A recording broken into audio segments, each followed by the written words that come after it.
ஓம் விராட்டுச பிரம்மணே நமக, ஓம் காயத்ரி தேவியே நமக. அனைவருக்கும் அன்பான வணக்கம். நான் உங்கள் மணிகண்டன் பேசுகிறேன், மதுரையிலிருந்து. விஸ்வகர்ம ஜோதிடத்தில் இன்று நாம் பார்க்க போவது சிம்ம ராசிக்கான ராகுகேது பயிற்சி பலன்கள் மற்றும் குருபகவானுடைய பயிற்சி பலன்கள். அதாவது சிம்ம ராசி வீரம் தைரியம் கொண்டவர்கள் சிம்மராசிக்காரர்கள்.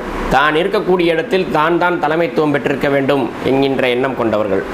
பிறருக்கு உதவி செய்வதில் வல்லவர்கள். ஓடி ஓடி போய் பிறருக்கு உதவி செய்வாங்க, அப்படிப்பட்ட இந்த சிம்மராசிக்காரர்கள். மேலும் இந்த சிம்மராசிக்கு வருகின்ற ஏப்ரல் மாதம் 26ஆம் தேதி இதுவரை உங்கள் ராசிக்கு 8ஆம் இடத்தில் இருந்து வந்த ராகு பகவான் பயிற்சியாகி உங்கள் ராசிக்கு 7ஆம் இடத்திற்கு வருகிறார்.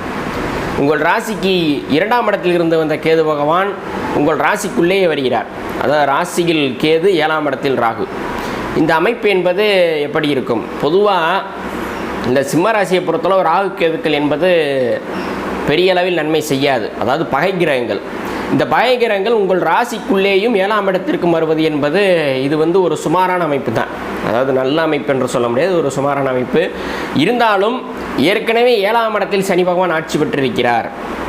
7ஆம் இடத்தில் ஆட்சி பெற்றிருக்கக்கூடிய சனி பகவான் தன்னுடைய 7ஆம் பார்வையால் உங்கள் ராசியை பார்க்கிறார். அதாவது கண்டச்சனி நேரமாக இருக்கிறது. அந்த சனி பகவான் இருக்கக்கூடிய இடத்தில் இந்த ராகு சேர்றாரு. குறிப்பாக 2025ஆம் ஆண்டு சனி பயிற்சி கிடையாது. 2026ஆம் ஆண்டு மார்ச் மாதம் 6ஆம் தேதி தான் சனி பயிற்சி.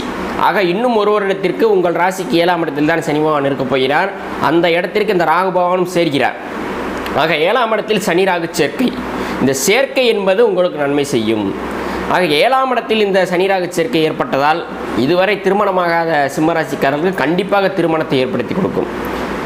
தொழிலில் உங்களுடைய வளர்ச்சி என்பது அபாரமாக இருக்கும். அதன் மூலமாக தன வரவை அதிகரிக்கக்கூடிய காலகட்டமாக இருக்கும். ராசிக்குள்ளேயே கேது பகவான் வருவதால் உங்களுடைய ஆன்மீக நாட்டம் அதிகரிக்கும். ஏற்கனவே சிம்மராசிக்காரங்க அதிகமான ஆன்மீக நாட்டம் கொண்டவர்கள் தான். தற்பொழுது இந்த கேது பகவானும் உள்ள வரதுனால ஆன்மீகத்தில் அதிகமான ஒரு நாட்டம் தேடுதல் என்பது இருக்கும். புதிய ஸ்தல யாத்திரைகள் செல்லக்கூடிய காலகட்டமாக இருக்கும். தேடி தேடி போய் அந்த கோயில் இந்த கோயில்னு சொல்லி கோயில் கோயிலாக போகக்கூடிய ஒரு காலகட்டமாக இருக்கும். ஒரு ஆன்மீக தேடல் என்பது சிம்மராசிக்காரர்களுக்கு இயற்கையாக வந்துவிடும். உதவி மனப்பான்மை மேலும் அதிகரிக்கும். நிறைய உதவி பண்ணுவீங்க. ஏற்கனவே சிம்மராசிக்காரனுடைய இயற்கை குணமே அதுதான். இப்போ இந்த காலகட்டத்தில் ஒரு ஞானம், தெளிவு, அதன் மூலமாக ஒரு உதவி என்பது கண்டிப்பாக செய்வீர்கள். நீங்கள் இருக்கக்கூடிய இடத்தில் பிறருக்கு ஆலோசனை வழங்கி கொண்டே இருப்பீர்கள். அப்படிப்பட்ட ஒரு ராசி இந்த சிம்மராசிக்காரர்கள். மேலும் சிம்மராசியை பொறுத்தளவு வருகின்ற மே மாதம் 11ஆம் தேதி இதுவரை உங்கள் ராசிக்கு 10ஆம் இடத்தில் இருந்து வந்த குரு பகவான் பயிற்சியாகி 11ஆம் இடமான மிதுனத்திற்கு வருகிறார். குரு பயிற்சி. ஆக 11ஆம் இடத்திற்கு எந்த கிரகம் வந்தாலுமே நன்மை தான் செய்யும். சிம்மராசிக்கு 100% நன்மை செய்யக்கூடிய கிரகம் எதுன்னு பார்த்தீங்கன்னா குரு பகவான் தான். அவர் 11ஆம் இடத்துக்கு வர்றதுனால மிகச்சிறப்பான ஒரு நன்மை, அதாவது 100% நன்மை என்று சொல்ல வேண்டும்.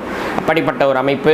தனகாரகன் குரு பகவான் லாபஸ்தானத்திற்கு வந்ததால் உங்களுடைய தன வரவு, தொழில் முன்னேற்றம், அதன் மூலமாக வருவாய் என்பது அதிகரித்து கொண்டே இருக்கும். இந்த காலத்தில் இரட்டிப்பு நன்மைகள், இரட்டிப்பு பலன் கிடைக்கக்கூடிய ஒரு காலகட்டமாக இருக்கும்.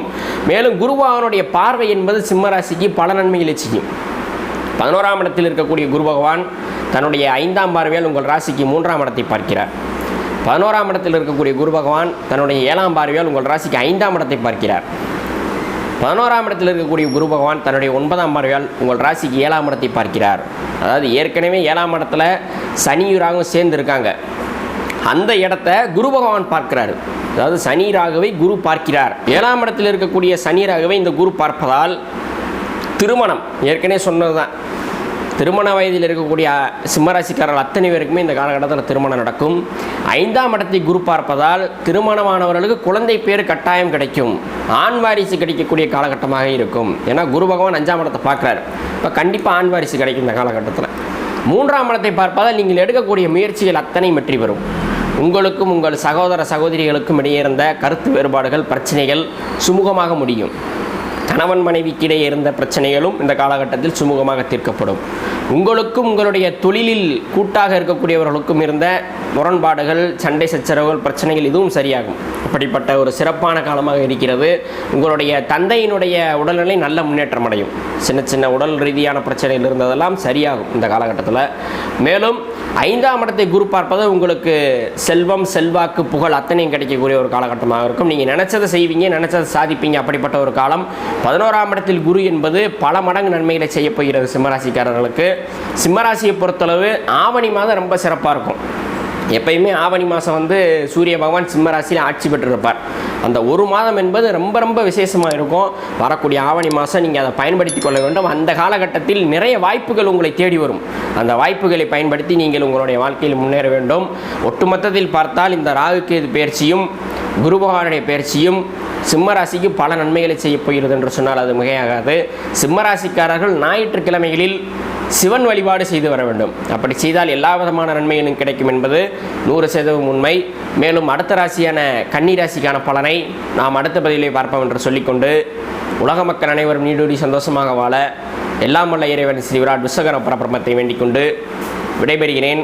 நன்றி, வணக்கம்.